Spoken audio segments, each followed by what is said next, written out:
It's another busy morning at the fishing harbor in Tema, just outside Ghana's capital, Accra.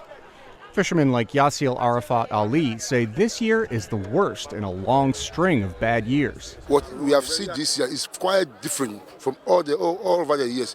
Though we start seeing our problems for about 15, 20 years back, but this particular year was a very mess.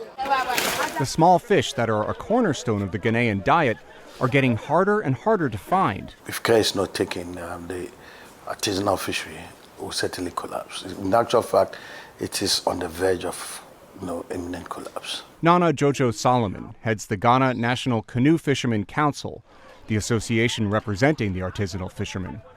He says they know their catches and their livelihoods are at risk, so new government regulations are mostly welcome. I think government is now focusing, on the industry as against the total neglect in the past years. It comes back to so many canoes chasing after very few stock of fish that we have. And that is the challenge that we want to, as much as possible, try to control now. Richard Yeboah heads enforcement for Ghana's Fisheries Commission. He says the government closes the ports for a month each year to help the fish populations recover. And it recently put a cap on the number of fishing canoes. Too much of everything is bad.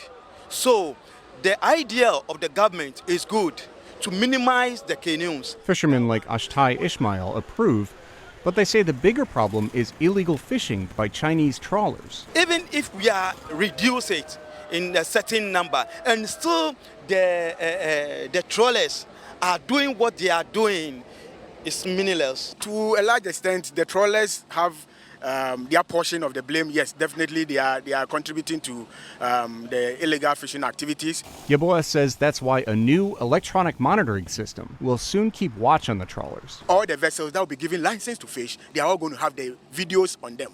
You agree with me that videos are such that you can't hide from it. If you are conducting illegality and you are caught. But he says the small-scale fishermen are part of the problem too. Some of them we hear they are also using dynamite, and then some of them, recently we hear that some of them are even using detergents also to fish. So when you look at the fleet that we have, from the artisanal through to the industrial, they all have a part to play as far as illegalities are concerned. There are glimmers of hope that the government's measures are helping fish populations recover. But it will take years to know if more is needed. That means more tough years ahead for Ghana's fishermen.